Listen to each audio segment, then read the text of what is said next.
Welcome to Wednesday. It's a great Iron it up. Wednesday.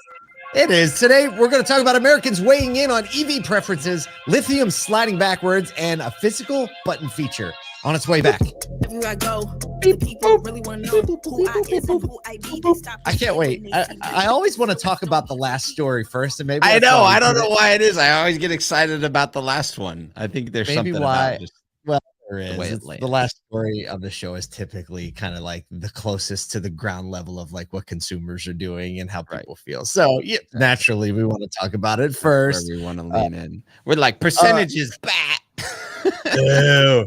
Yeah. Lame. Reports. Boo. Let's talk about people. Oh man. Well, there's a lot of stuff going on in a SOTU world. Shout out to all of our new subscribers. Man. You shared some data with me. I don't know if it was last night or this morning of the new subscribers to our email list are opening that sucker like crazy every single day in the first 30 days. Yep. So we just want to give you some love. And if you haven't made your way over to the email list, make your way over to the email list because it's so much fun.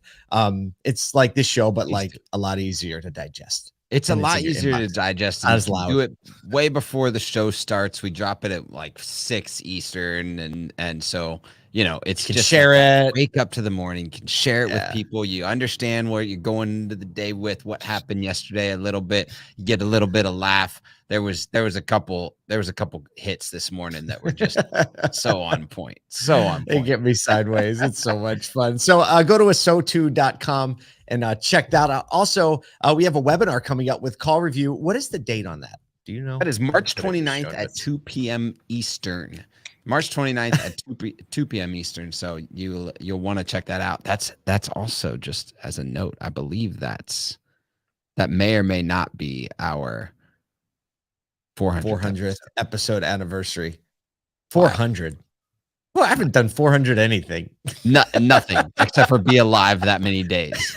Done that a couple times. That's about it. One last thing before we get to the news. SOTU X, our first live in-person event, Arlington, Texas, April 5th. Go to aso2x.com. We're bringing the band, and been on the phone with dealers who are sending a bunch of their people from all across the thing. We're filming a TV show. Please check it out at aso2x.com. We hope you can join us in person and have a fun and one evening, and then some stuff is going to last a really, really long time.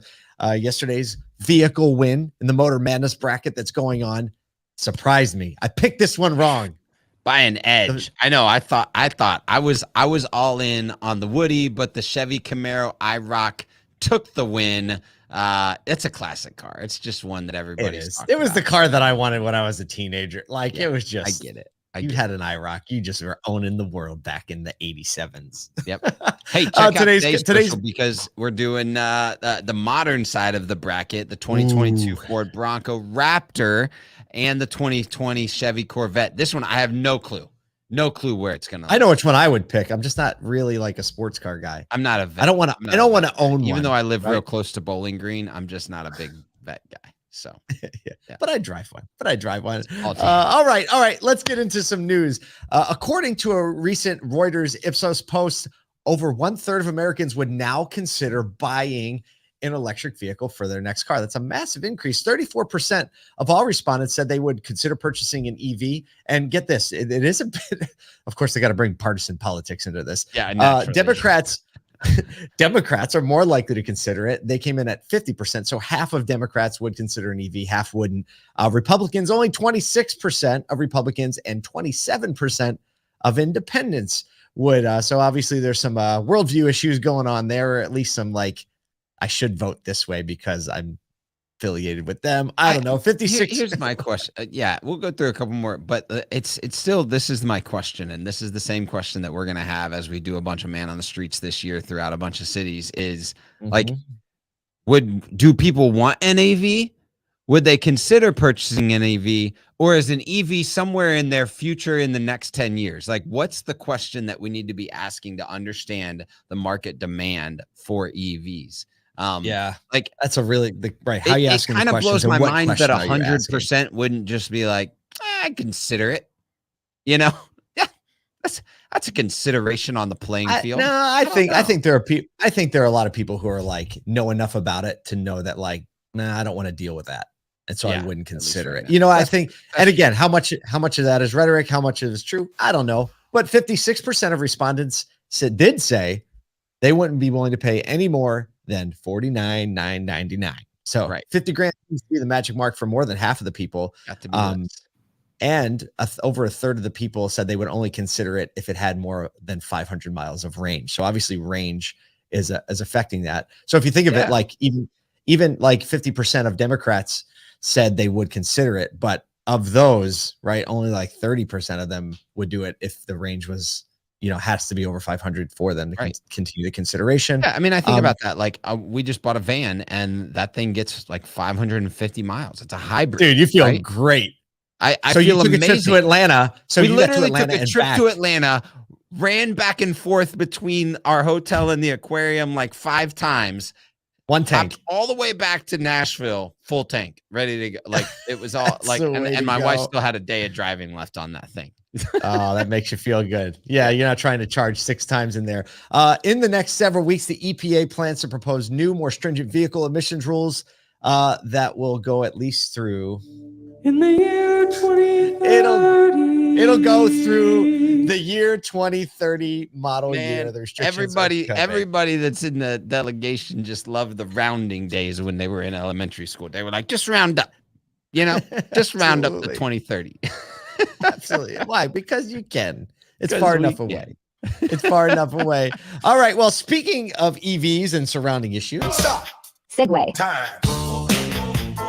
This one surprised a lot of people over the last weeks and specifically yesterday. Good news, actually, for EV makers is battery-grade lithium carbonate prices experienced the biggest drop ever in China yesterday, down almost 4% just from Friday. And these falling prices obviously could help ease pressures. And lithium miners, obviously, those shares have been hit, and it's always a give and a take. But, so here's the deal. Back between November 21 and 2022, there was actually a tripling of lithium prices, right? And we covered that and we talked about that. We say, how is this going to happen? But now actually the market's set to drop another 25% by year end is what all that Reuters and analysts are predicting. So we're seeing a backslide in lithium prices when we all thought, or most people thought, I thought, a lot of the community thought, like, how are we ever going to do this if prices keep increasing like this? Some factors include some discounts from Chinese battery companies, new capacity from mines coming online, and little fun fact, 80% of all lithium demand is from EVs. Is that not unreal? 80%. Like, think about that. EVs are only a small sliver of the market right now, yet they still demand 80% of the lithium ion world's supply. That's a lot of phones. That's a lot of laptops. That's a lot of like little watches. Yeah, but you got to think like how many phones fit in that big old car thing, right? Probably a few hundred, right? So I mean, just the scale, the necessity on this is incredible. This is good news from a cost of ownership side of things. And when you look at the previous story saying, hey, we've got to be under $50,000 to get a whole chunk of the market that's potentially interested in EVs. This is a necessary move, and I think seeing these prices decline might reaccelerate the next layer of the market in EVs. So this is one to watch for sure. Yeah, a lot of people. I'm trying not to get sideways over some of the comments. And Brian Ortega puts a comment here. He says, "Say lithium" in Mike Tyson's voice. I feel like we need a trigger pad for that, Brian. We're gonna need a trigger pad for that. Okay. Well, yeah, we'll just pop that up on our screen. Speaking of hitting trigger pads, there you go. Segue. Nice. Well, we use trigger pads every day, and actually, we were in the car with the dealer just about a little over a month ago that was talking specifically about this issue. So, if you've found yourself logging for a little bit of analog world after you've realized touchscreen controls in your fancy new car were a little bit off, you weren't alone. It turns out they're quite actually the safety hazard. That's why Hyundai is committed to bringing them back. According to their head of design, Sang-Yup Lee, physical buttons are now a necessity for things like climate control, radio controls, windows, and more. so it's that tactical feedback of like moving between buttons is apparently extremely important. And we've noticed, and when we were with Patrick Viva, he said, look at the number of button presses it takes me on a touch screen, and then the latency of that touch screen because of what was he trying to do? design. I can't remember. He was just trying to change the climate control, and it was like 4 touches.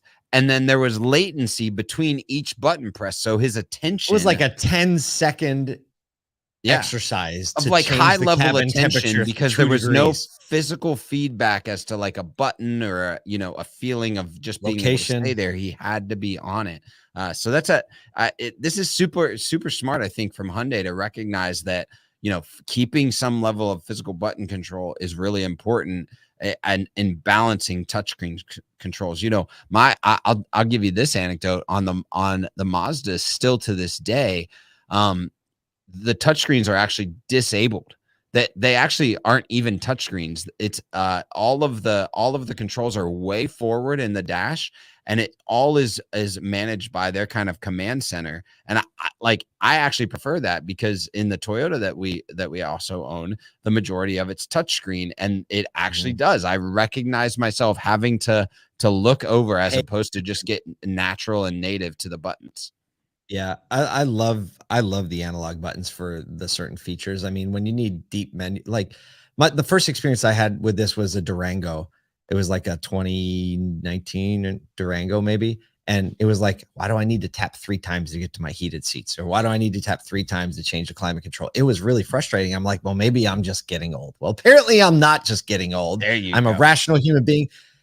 If you have been around long enough to where you had a BlackBerry phone, you realize why it took you long to switch to an iPhone, because you could take that sucker and you could have that. Literally just about to say, I could write a novel back. I could write a novel on BlackBerry without ever looking at it, because of the buttons. And you had the little, the indicator buttons, the dots on the hotkey. So you're like, okay, there's my thumbs. Now, I will say that I can kind of do it on my iPhone now, but I can't start. Like, I have to know where my fingers are when I start. So, man, the BlackBerry days. I was in high school in the car, and these cats were T9 and triple taps in their pocket, full length novels. You gotta Google that if you don't know. You're really showing your age if you know what T9 is. But it is amazing how fast you could type a sentence with just 10 keys. Yep. Wild. Like 10 keys. I don't know. We get the crowd fired up. Well, there you go. If that's not enough to get you going on a Wednesday, we don't know what is. Hey, you got people to serve. You got work to do. We got work to do. Let's do it together. Let's stay connected. Get on that email list, and we'll see you in Texas.